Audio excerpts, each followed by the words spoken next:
I'm very visual, so today I will present you first on the first slide the same thing that Craif works out in his book, so you should have already seen this.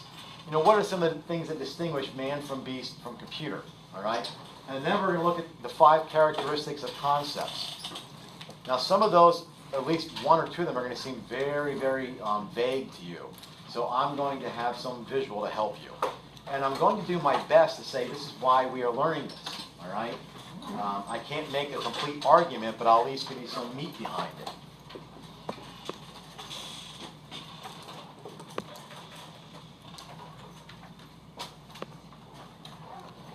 Now, the distinction between man and beast. This isn't, well, let me tell you what's up there, and then I'll explain it a little better. The distinction between man and beast is not the ability to reason. Let me say that again. The distinction between man and beast is just not the ability to reason. Now, with everything, I have to clarify this a little bit, because one of the older definitions of a human being is the rational animal, you know. Well, I think Craif makes the point in this book, and I agree. You know, you might see a gorilla put 5 boxes on top of each other and climb out. You know, I found this picture on the internet. It's kind of profound. You know, it almost looks like he's thinking to me. All right.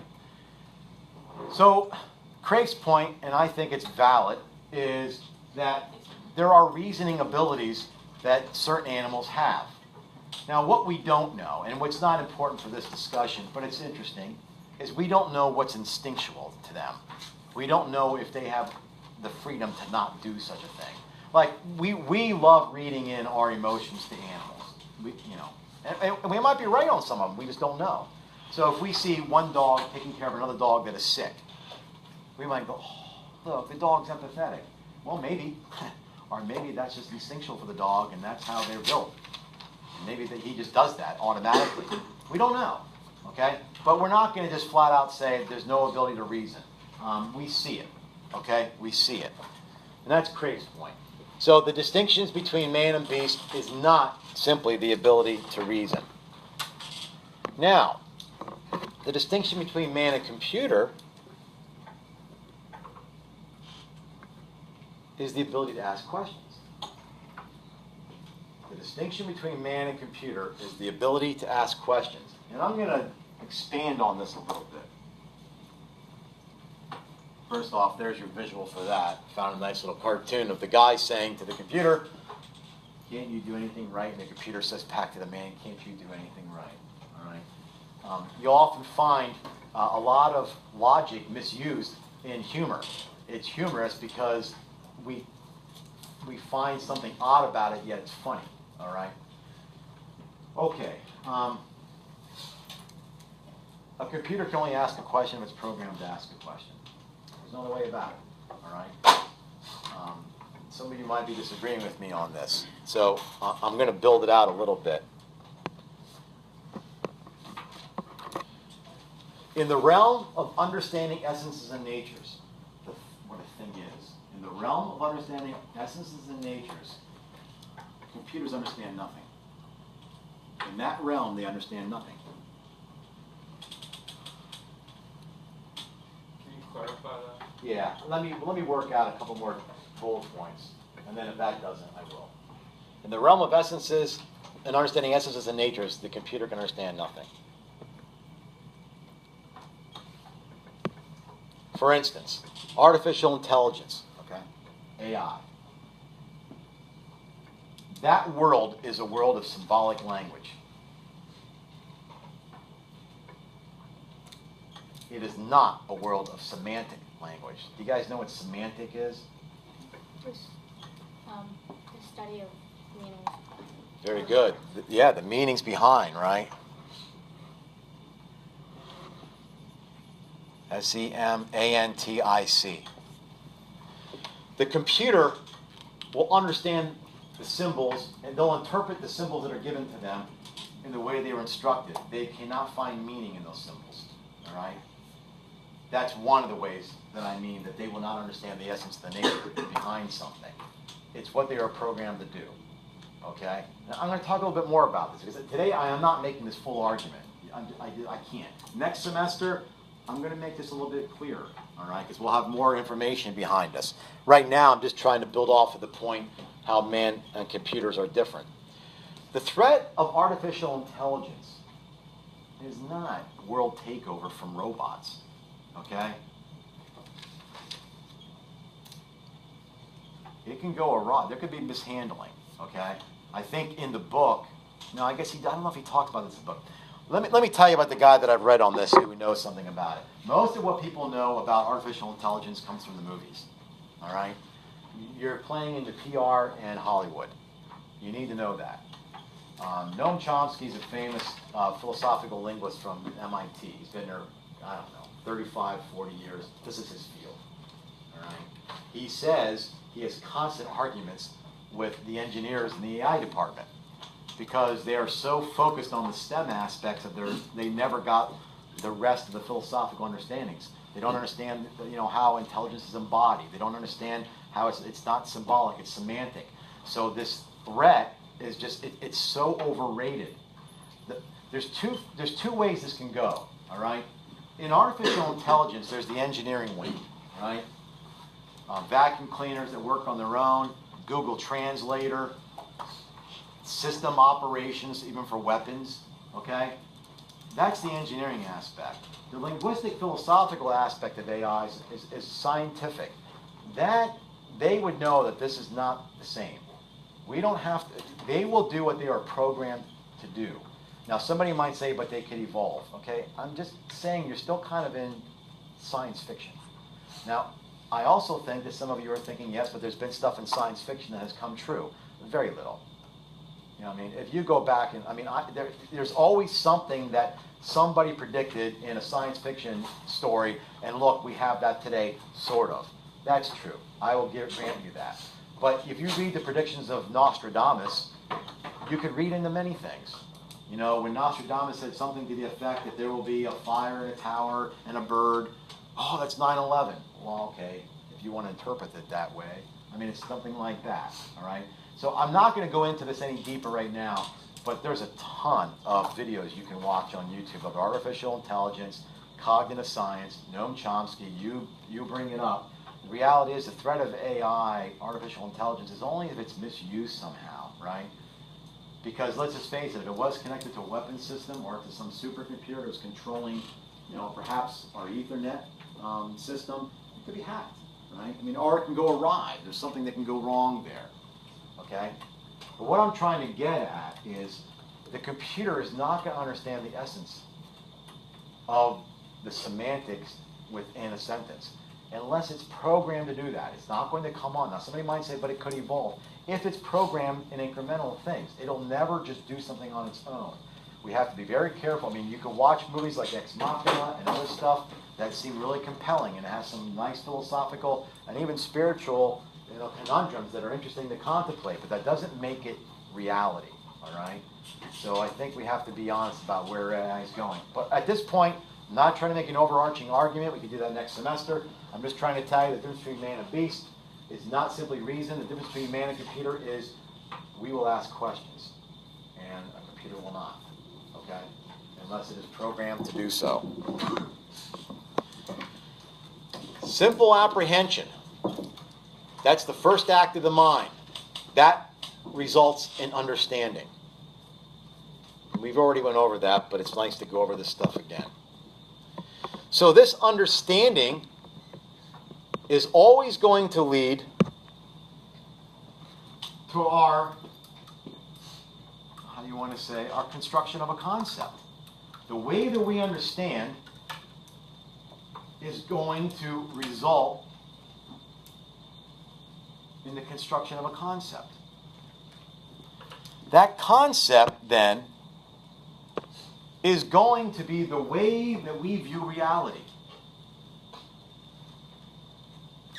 Now, again, next semester, there's so many things here we can spring off on. It's just not part and parcel of a logic course.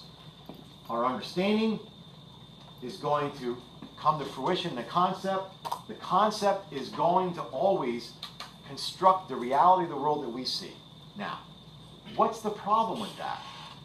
if we don't get concepts right, if we can't get through the first act of the mind properly, we could wind up with an improper concept, which will give us an improper view of reality. This kind of stuff, and I will show you more tomorrow when I talk about nominalism and such, this will lead to things like skepticism, doubt, uncertainty. This is where this comes from, okay? But for now, just know that this is kind of like the ladder that it goes. It goes from understanding through concepts, and then we have our view of reality. And sometimes we disagree with people because we hold concepts differently, so we wind up having different views of reality. It's not really a lie. Somebody's in error. Somebody's in error, or we haven't gone back. Our concept is not right. All right? So you can have people, and you can think even in the political sphere. Sometimes a person is putting forth something, and it turns out not to be right. We call him a liar. He was in error. Right? So we'll get sharp to using our language. Neither of them are really good, but one's intentional. Okay? So anyway, you can read this through with Crave, but this is basically just a summation of him talking about man, beast, or computer, the distinctions between. All right? Now, this is the last slide, so this is a quick one here today. But this is important stuff. What are the characteristics of a concept? One, it's immaterial. Okay? Concepts are not physical things. The concept of a pen is not the same as a pen. By chance, does anybody remember doing, you already mentioned it, remember doing the cryptogram at the beginning of your junior year with me so I could teach you the Eureka experience? Do you remember that? No? Yeah, I remember. All right, I don't remember exactly what it was. That's okay. What I would expect you to. There was a phrase by Walt Whitman. The phrase by Walt Whitman was, I am large, I contain multitudes. Most of you said, what the heck is that? This year, they're like, doesn't make any sense. Well, I can fit the concepts of the world in my mind. I am large, I contain multitudes. This is what he meant by it. At least it's one meaning you can have by it. But here's the idea, and here's the issue, and I'm going to talk more about this tomorrow. The brain is the organ of the mind. Okay? The brain is the organ of the mind. Concepts are not in your brain. Concepts are in your mind. You can't use the word brain and mind as synonyms, unless you're a materialist. Okay? If you're a materialist, you have no choice, because all these things are just firing synapses, and there's nothing else to it. Now, the old brain in the vat, if we can take somebody's brain out of their head and put it in a vat and hook electrodes up to it, would it be that person? From a Christian standpoint, absolutely not. And this even goes back to a non-Christian standpoint, as long as you understand that a person's embodied, which was Chomsky's problem with many of the engineers at MIT. They keep forgetting what embodiment does to the mind. That this is not just, our brains are not just computers, all right? So the brain is the organ of the mind. Now, maybe you're thinking, yeah, but come on, Bueno, you have a brain injury, it changes the way you think. Absolutely, we're incarnate beings. Did I ever say we're incarnate beings? What affects the mind affects the body. What affects the body affects the mind. That just falls right into our plan of the human person. It doesn't go against it. It fits it perfectly, all right? So the reality, and by the way, I'll give you a little taste for tomorrow. You don't need to write this down, but this was one of Rene Descartes' issues, how he separated this. Remember last year in sexuality, I talked about the separation of the inside and the outside. And I'll go over this tomorrow. But when you're conscious of something, Rene Descartes thought that it was like putting something in a box. That's why I have this head up here. But we say, no, when you're conscious of something, that itself is an act. It's not like I don't place it in my consciousness. It doesn't go like that. Now that may sound silly to you, but tomorrow I'll broaden it out a little bit, and next semester we'll talk more about it. All right. For now, it's enough for you to know the brain is the organ of the mind. Okay. Now, abstract. So many people think the word abstract, from abstract art, that it's hard to understand. So when you say something's abstract, I don't get it. That's not the meaning of the word. Not how we're using it here. Okay? Abstraction, I should say, is the ability to separate one concept from another. And I'll be able to answer further your question on how we differ from computers and beasts. This is the ability to separate one concept from another. For instance,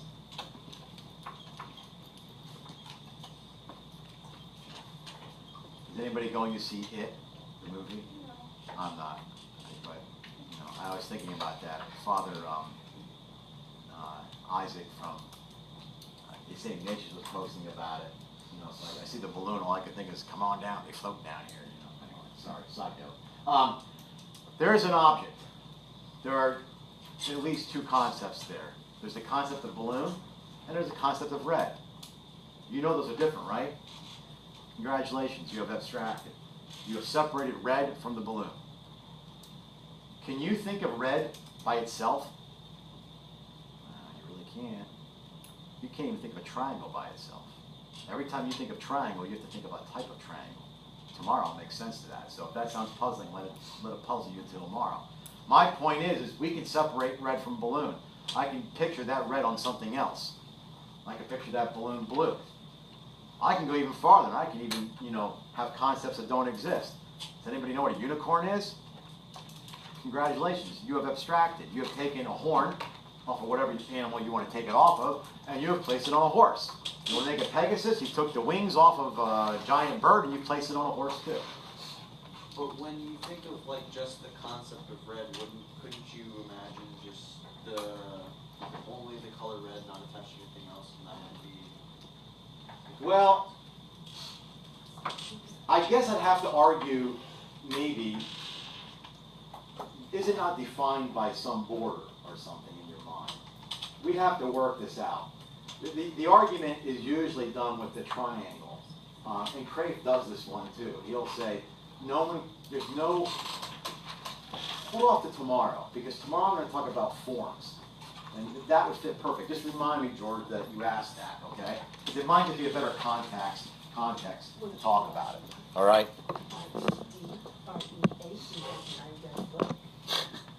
Universal. This will be the most important of all the elements. And tomorrow I will break this one down. So really, what George just asked about, kind of this will treat the answer to that. But I'm going to hold off till tomorrow. Okay? Now that should say something. I'm sorry. It should say something in the particular. Oh, well, now you got to start all over. You have to go buy a new notebook. Yeah. I'm using a pencil, but I don't want to erase it. Something in the particular can be said of the whole, or universal. I don't care how you say it. Something in the particular can be said of the whole, or the universal. Now, I know that sounds vague to you, so let's clear it up.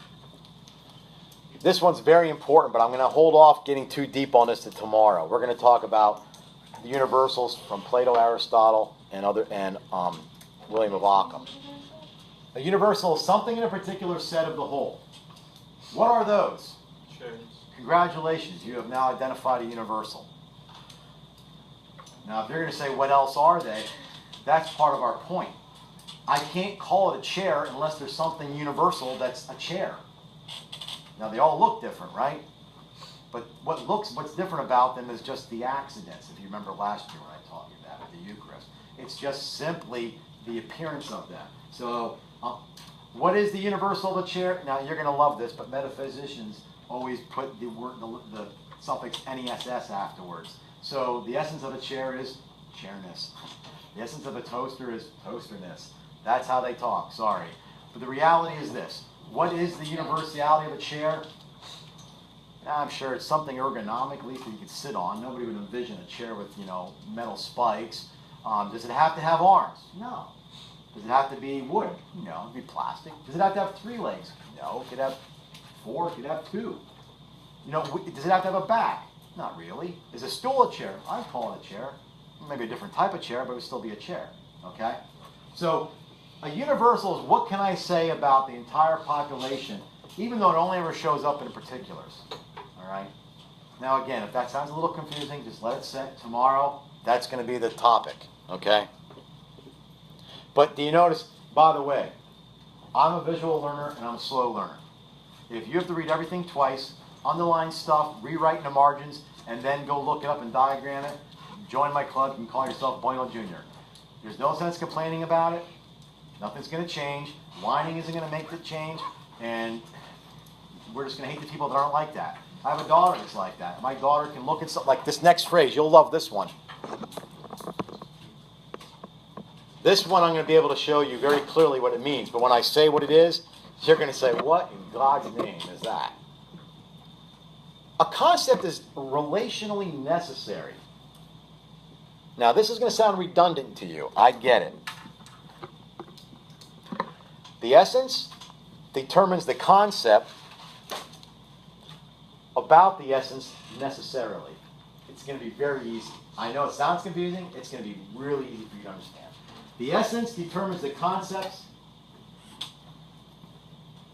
about the essence necessarily. The essence determines the concepts about the essence necessarily. Now, I have a daughter. If I said that to her, she'd go, yeah. Me? What the heck does that mean? I mean, this is me. I mean, so you know, I'm with you. Here's how easy this is. Have you ever heard of a four-sided triangle? No. The essence of a triangle is what? What would you define a triangle as? Has 3 sides. A three-sided figure. That's necessary, isn't it? So the relation between the concept of triangle and its essence is necessary. The relationship between 3 sides and our concept of a triangle is necessary. You can't have a four-sided triangle. You can't. I mean, I know that that's really like, you know, 3-dimensional, but I try to type in four-sided triangle. Apparently, there's a movie or a book, so I kept getting goofy stuff. But the reality is, the essence of a triangle is relationally necessary to its concept. It's that simple. Don't overthink it. All right? Now, why is something like this important? Because you can't. What if somebody says, I don't give a crap what you say? For me, a triangle can have 4 sides. Somebody could say that, right?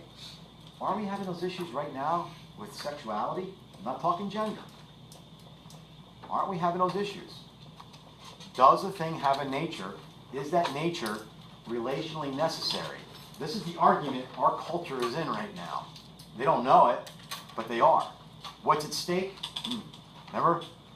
It says understanding affects concepts, and our concepts construct our reality. There you go.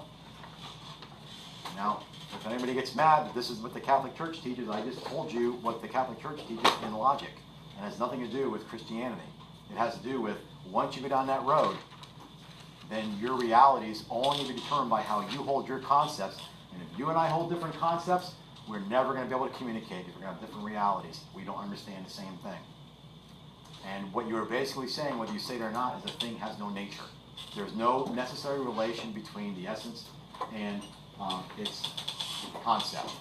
That's why this is important. All right? The last one, I have no picture. I use Felix because, like you and me, we have all changed over the years, but our essence has not. A concept does not change. It cannot change. A person's sense may change, but the nature, however you want to say it, the nature is stable, the nature remains.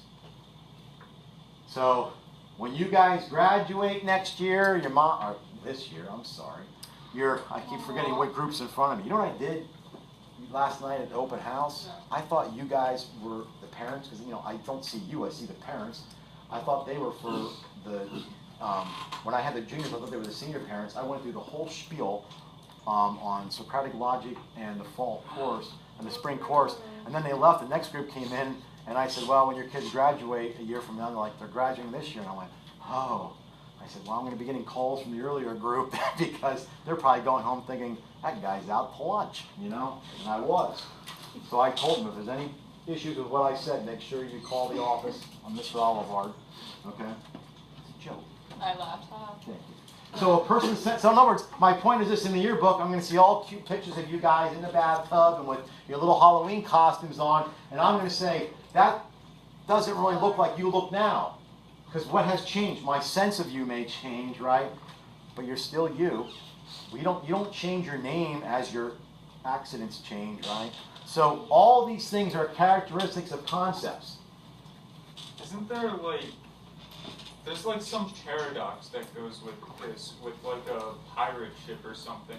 Oh, yes. The ship of, What is the name of it? It's a Greek ship. If you replace one board, but not the rest of the ship, and then you keep replacing boards and boards and boards, and then over time you've replaced the entire ship. Is it still the same ship? All right. So we'd have to get in and talk about form and such, you know. But that's interesting, though. That's interesting that you know that. And right now I can't think of the name. I want to say. See, I'm doing a course. I'm teaching a course on Camus, and I got the myth of Sisyphus in my mind. It's the ship of Theocles, something like that. It'll come to me a little bit later. Does anybody know it? No. For bonus points? I wouldn't give you bonus points. $1 million. I'll give you $1 million. Anyway. Where do you get that For from? how much? $5. What is it for $5? Then you Get give it me off. $5. Get it on bank? That's how this works. Okay, any questions? Are we done? We're done. Here's Okay. my question. How do you get $1 million?